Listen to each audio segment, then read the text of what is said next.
Oke, selamat pagi, siang, sore, dan malam. Kami dari kelompok 12 akan menjelaskan tentang Project Based Learning, Virtual Machine, dan keamanan. Baik, dimulai dengan yang pertama, saya Veron Fayarif dengan NIM 103012300. Di sini akan memandu sebenarnya bagaimana cara kita melakukan instalasi virtual mesinnya, terus nanti gimana caranya kita ngeran Ubuntu-nya di dalamnya itu gimana. Jadi untuk yang paling pertama kita harus pergi ke website virtualbox.org. Nah, yang ini nanti buat si virtual mesinnya. Oke. Nanti kita bakal mencet aja di sini langsung saja kita pencet download. Oke. Nah, nanti akan diarahkan ke halaman ini dan yang kita pilih adalah eh device yang kompatibel dengan apa yang kita gunakan. Karena di sini pakainya Windows ya udah pakainya Windows host. Nanti dia bakal ngedownload. Cuman karena saya udah ngedownload jadi ini kita lihat nanti aja ya. Kita cancel dulu. Cuman nanti sepertinya itu seperti kita download dulu sepertinya kita ke download Ubuntu sekarang. Nah, jadi yang perlu diperhatikan adalah si virtual mesinnya sama si Ubuntu ini dua hal yang berbeda. Jadi kita download di website yang berbeda. Yang ini kita ke ubuntu.com aja, download desktop. Dan kemudian kita pencet yang download ini. Nah, dia nanti akan otomatis mendownload. Karena kita lihat di sini dia 5 giga ya. Dan saya udah ngedownload tadi, jadi kita coba cancel aja. Kalau nanti si virtual mesinnya itu kita run, kita bakal diarahkan ke sini, Oracle VirtualBox Manager. Yang di mana di sini kita bisa ngapain? Di sinilah kita akan melakukan build up dengan mesin kita. Ubuntu-nya nanti itu bakal kita setting-settingnya di sini. Caranya gimana? Kita ke new, kemudian kita namain misal Ubuntu gitu ya. Di folder yang kita pengen, kemudian selanjutnya kita finish aja. Nah, di sini kan udah muncul.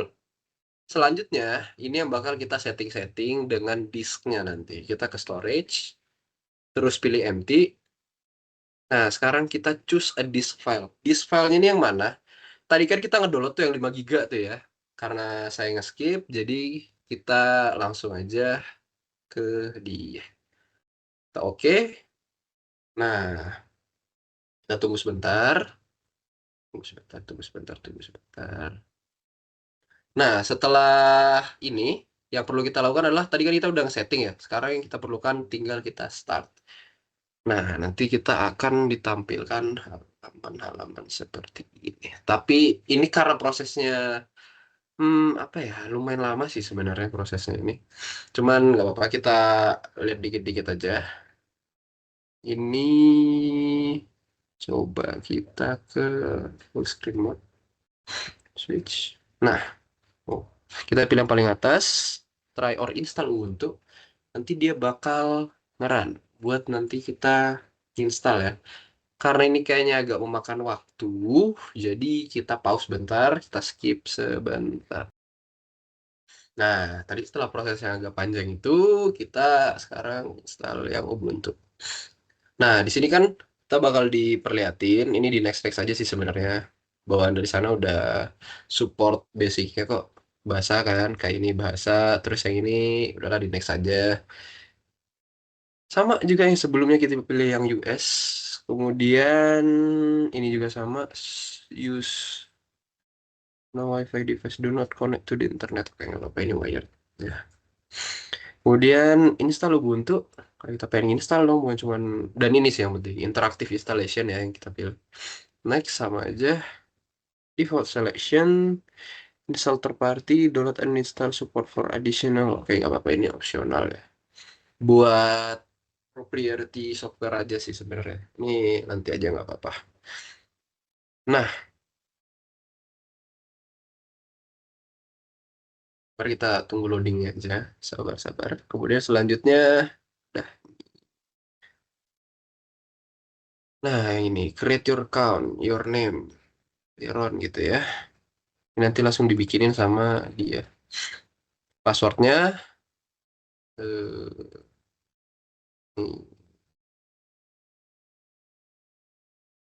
ini aman ya. Ini walaupun weak password tapi nggak apa-apa. Biar gampang ingatnya aja 1, 2, 3. Nah ini kita disuruh milih nih. Kita di mana? Kita di sini dong. Nggak bisa di zoom lagi. Gak apa-apa. pemilihnya daerah sini, Pulau Jawa. Kemudian kita next, dan selanjutnya kita install. Oke, untuk setting-settingnya kayak gitu aja, instalasinya kayak gitu. Ini dia akan memakan waktu yang lama banget. Jadi kita sampai sini aja buat instalasinya dan nge-setupnya gimana supaya bisa make si Ubuntu-nya nanti. Sekian dari saya, akan dilanjutkan oleh Yolanda. Perkenalkan, nama saya Yolanda Irkama Kristi dan saya dari kelas gabungan Sistem Operasi 04, di mana saya dengan NIM 103012300150 akan menjelaskan bagaimana manajemen pengguna dan grup dalam virtual machine Linux, dan juga penggunaan snapshot dan juga restore. Yang pertama, kita akan melakukan manajemen pengguna dan grup, di mana kita terlebih dahulu membuka terminal.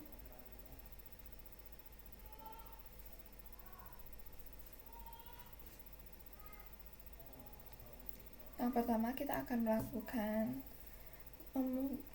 membuat perintah untuk menambahkan user, yaitu sudo add user new Daryl. Yang pertama, kita akan menambahkan 4 user, dimana di tiap user harus membuat password, dan juga sebelumnya kita memasukkan password akun kita terlebih dahulu untuk mengakses dalam pembuatan user ini. Yang pertama, password dari user yang kita buat harus memiliki password yang unik, dimana tidak hanya seperti 123456788 ataupun kombinasi dari nama lalu Daryl 123, itu tidak diperbolehkan. Atau tadi saya sudah mencoba sebelumnya, dimana pada saat menggunakan password yang biasa, sebelumnya saya men-setting itu enkripsi advance, dimana tidak dapat menggunakan enkripsi yang biasa, sehingga kita harus menggunakan kombinasi seperti menggunakan karakter tanda seru ataupun underscore, lalu age, dan juga lainnya untuk password, sehingga saat penulisan password di sini tergolong lama untuk saya karena menentukan unique password untuk tiap user. Setelah kita membuat password, lalu kita type new password.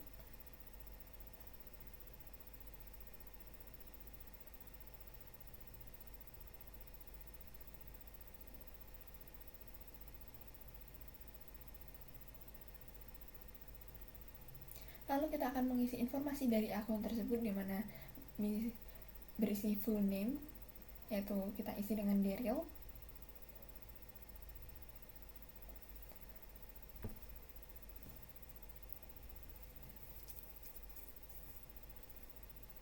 Lalu kita isikan room numbernya 1, lalu work phone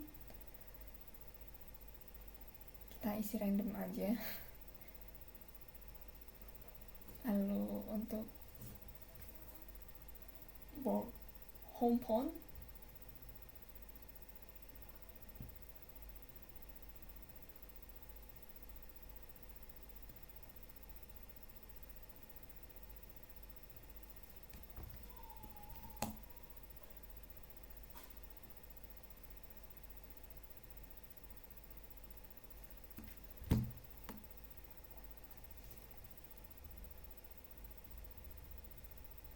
lalu is the information correct? Yes.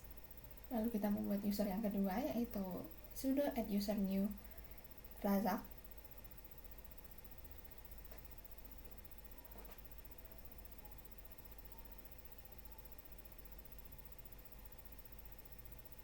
Lalu langkah selanjutnya yang sama seperti sebelumnya, kita membuat new password terlebih dahulu, lalu kita type-nya, dan juga passwordnya itu harus unik, dan kalau bisa 8 hingga lebih karakter atau angka, atau kita percepat. Kita harus type lalu mengisikan informasinya. Di sini saya mencoba dengan membuat kesalahan, dan saya akan mengubah informasinya di add user ini. Dan saat kita ingin mengubah informasi dari apa yang sudah kita tulis sebelumnya, kita saat ada di pertanyaan is the information correct, kita bisa menjawab no atau and. Oke, kita percepat. Lalu kita mengisikan ulang. Nah, lalu kita mengisikan lagi, membuat user yang baru, sudo add user new Ilham. Seperti langkah-langkah sebelumnya, kita percepat saja.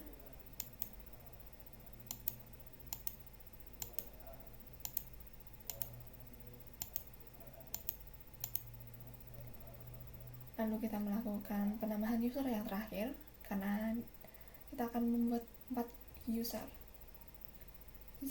Sudo add user new Ziad. Lalu kita membuat passwordnya dan juga meretype password tersebut, lalu mengisikan informasi. Is the information correct? Yes. Lalu kita membuat kita akan membuat grup baru dengan nama new group.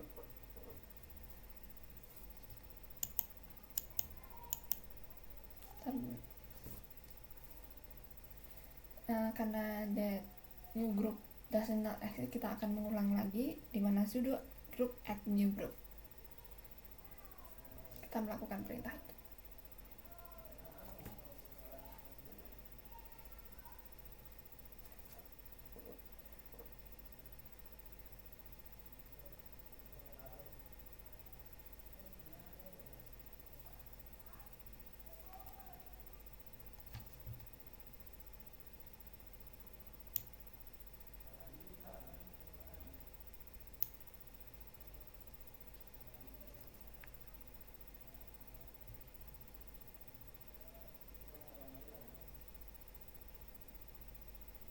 Lalu kita akan menambahkan semua user ke new group tersebut, dimana sudo user mode strip ag atau add group new Daryl, dimana new group ini adalah nama dari grupnya yang kita buat, lalu new Daryl, new Razak, new Ilham, new Ziad itu adalah nama user accountnya.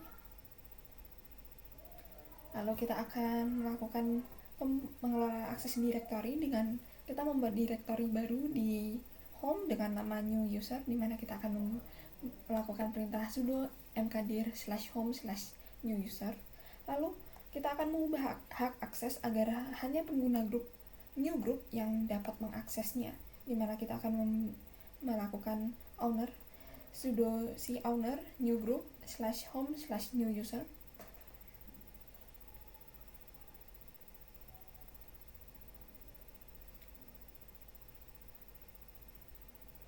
Lalu kita membuat hak akses sudo si chmod 770/home/new user, dimana hak akses 770 ini berarti pemilik atau owner dari dan grup memiliki semua izin, yaitu read, write, dan eksekusi, dan pengguna lain yang tidak ada di grup itu tidak memiliki akses sama sekali. Lalu kita akan melihat perubahannya, dan ya kita sudah dilihat verifikasi perubahan kita menggunakan perintah ls strip ld/home/new user, dimana sudah terjadi perubahan 2 root di new group. Lalu kita akan melanjutkan dengan penggunaan snapshot dan restore.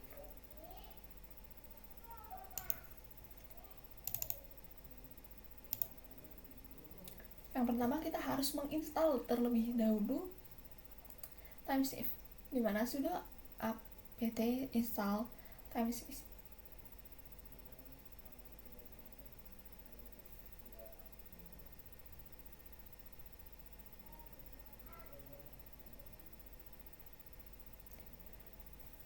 Kita menunggu terlebih dahulu.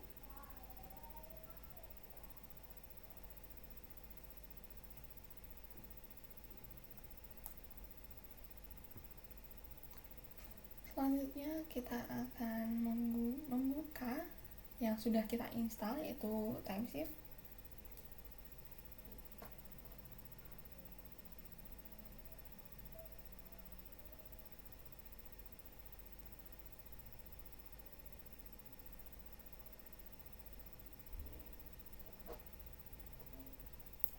memasukkan password kita terlebih dahulu untuk autentikasi ya. Lalu select snapshot type, saya menggunakan tipe yang pertama RS scenes. Lalu kita next aja.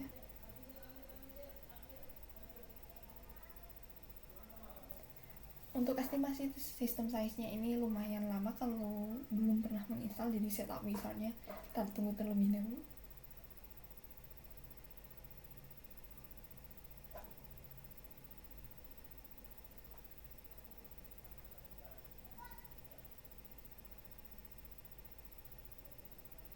Selanjutnya kita pilih lokasinya, kita finish saja karena sudah sesuai. Lalu kita akan membuat snapshot-nya.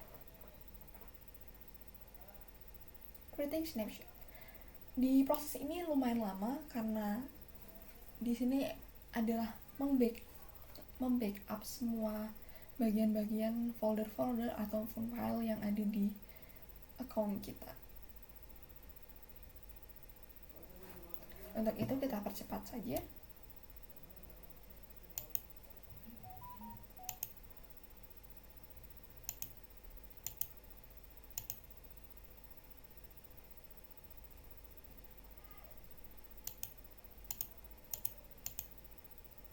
Lalu setelah selesai, kita akan mencoba merestore snapshot. Lalu kita klik di restore.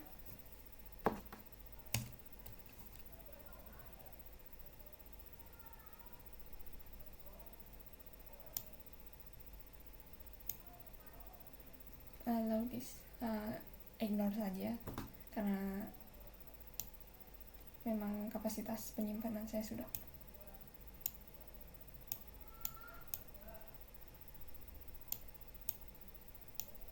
Lalu kita melakukan restore, comparing files dengan dry run. Saat melakukan restore lumayan cepat dibandingkan melakukan backup. Nah, setelah itu kita akan melakukan instalasinya, yaitu pressing Comprehend Action. Lalu kita next aja. Yes. Lalu kita tunggu terlebih dahulu. Setelah itu akan melakukan booting dengan sendirinya.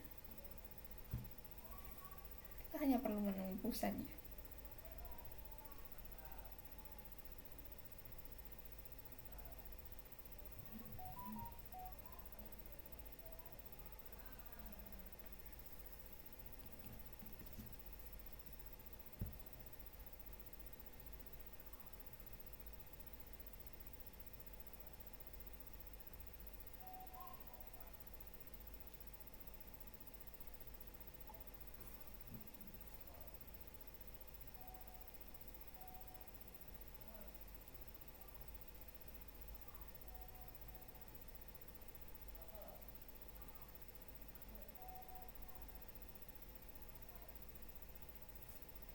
Seperti itu.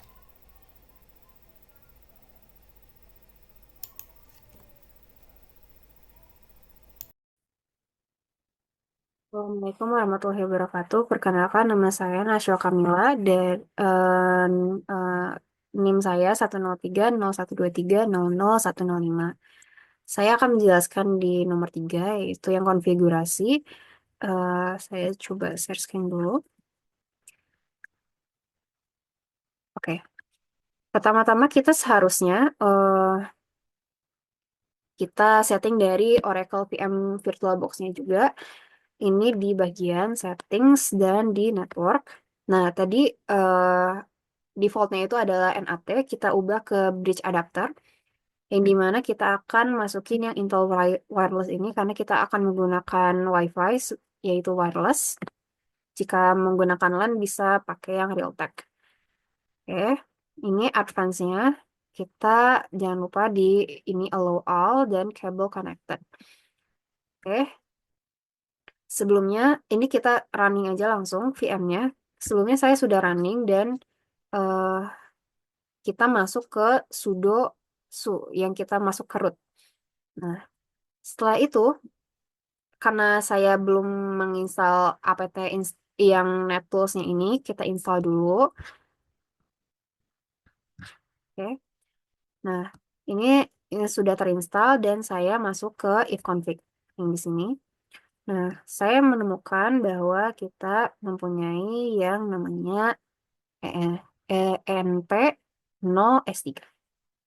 Nah, di sini kita akan menggunakan itu, yang dimana kita masuk ke nano etc network interfaces oke.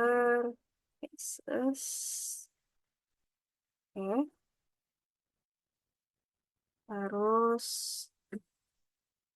kita Ctrl X M O X. Oke, kita masuk lagi ke nano ya. Terus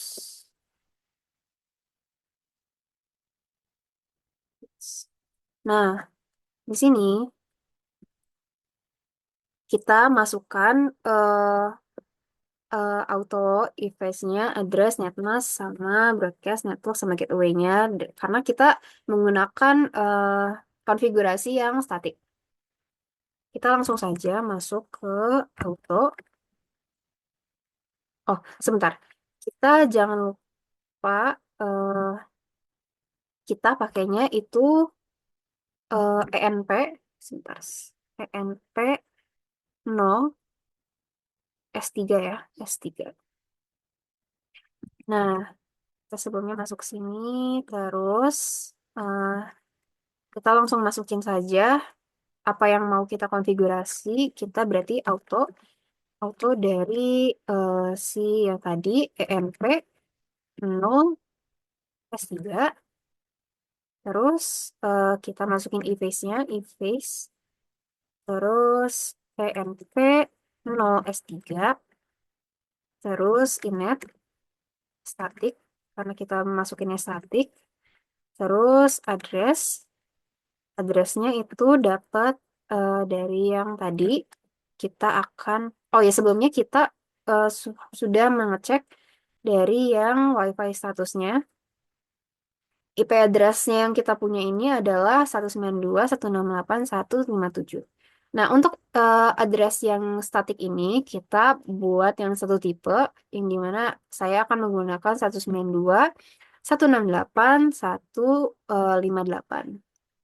Langsung saja 192.168.158.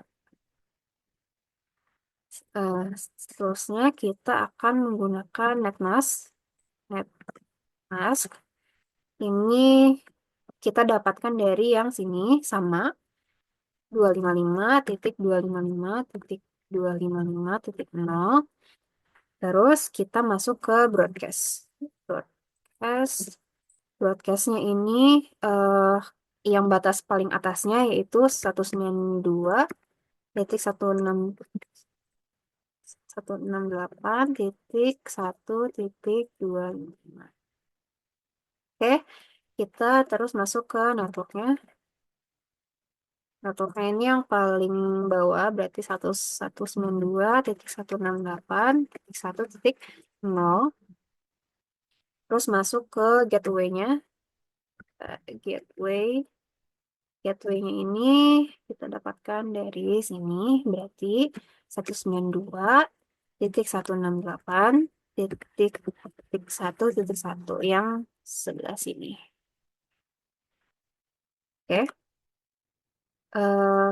Terus kita save, kita Ctrl X dulu, Ctrl X. Kita pencet Y. Terus kita masukin DNS-nya, berarti kita nano //resolve.config-nya. Kita enter. Nah, di sini udah ada sebenarnya name servernya. Kita masukin lagi name servernya, itu yang mau kita buat adalah yang ini. yang 888 dan juga 192.168.1.1 yang sama akan default gateway-nya ya. Kita masuk saja nih server 8.8.8.8 dan nih servernya 192.168.1.1. Nah, oke. Kita exit lagi, Ctrl X, Y. Oke. Nah, terus kita restart ya si networknya ini dengan cara /etc slash init init.d networking restart. Oke, kita enter, kita coba lagi.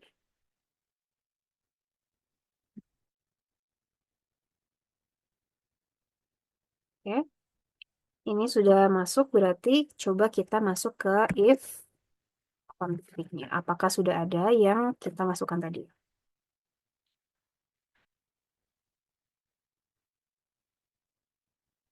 Nah, ini seharusnya sudah masuk. Kita coba ping Google. Ping google.com. Nah, ini harusnya sudah masuk ya. Kita kita masuk ke coba ke Mozilla.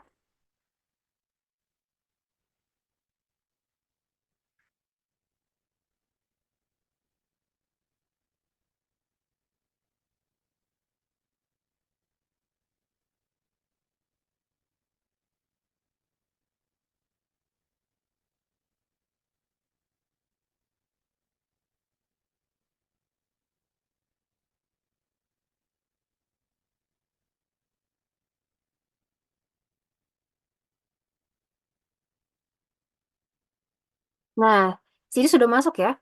Berarti kita sebagai yang dari VM-nya ini akan menggunakan server dari IP address-nya dari yang HP ini, dari yang gateway, yang dimana kita seperti menggunakan suatu sambungan dalam yang IP gateway tadi, yang dimana itu akan digunakan dalam Android atau HP.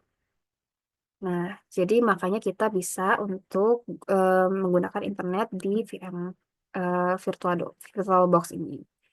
Ini coba, halo. Oke. Nah, ini sudah masuk.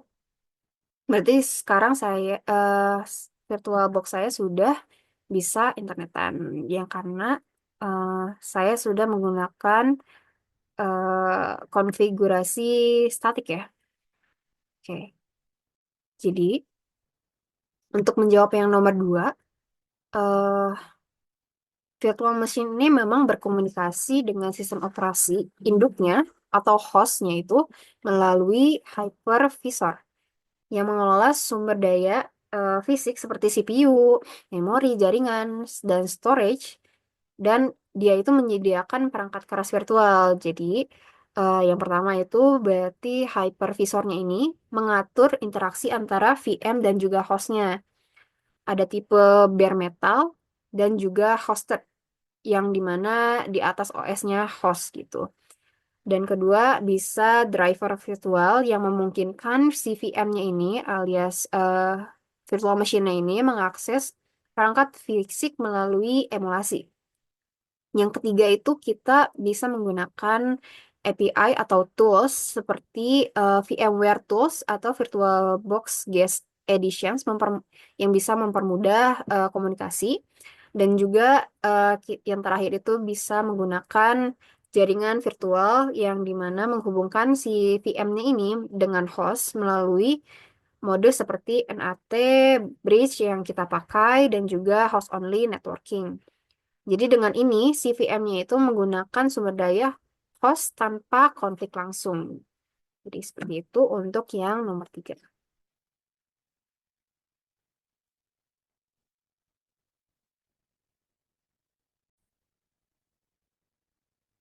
Oke. Untuk yang nomor 4, kita akan coba mengaktifkan firewall yang ada di Ubuntu kita. Jadi, sebentar saya searching dulu. Nah, sebelumnya saya sudah masuk em, ke Ubuntu-nya. Kita masuk ke terminalnya. Nah, sudo ufe ini untuk mengecek status dari eh, firewall yang kita masukkan dalam si Ubuntu-nya. Nah, di sini karena pertama dia statusnya masih inaktif. Nah, cara untuk mengaktifkannya seperti apa? Caranya dengan cara sudo ufw enable. Oke, kita coba cek lagi apakah sudah masuk, sudah enable si firewallnya, sudo ufw status. Nah, di sini statusnya sudah aktif, maka firewall kita sudah aktif. Nah, bagaimana cara untuk menambahkan akses pada port ya? Misalnya kita mau masukkan untuk allow port 80 misalnya. Berarti kita masukin ke sudo ufw, kita allow port keberapa yang kita mau masukin 80. Nah, di sini port 80-nya sudah di-added. Kita coba lagi ke sudo ufw status. Nah, di sini sudah terjawab ya bahwa di port 80 ini kita actionnya allow. Berarti eh, status di port 80 kita sudah di allow ya. Nah, gimana cara untuk kita memblokir suatu port ya? Misal kita mau blokir si port ke 80 ini, berarti sudo ufw deny 80.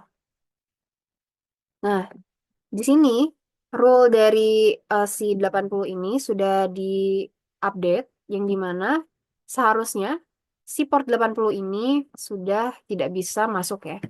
Sudah di-deny. Kita coba masuk ke status lagi.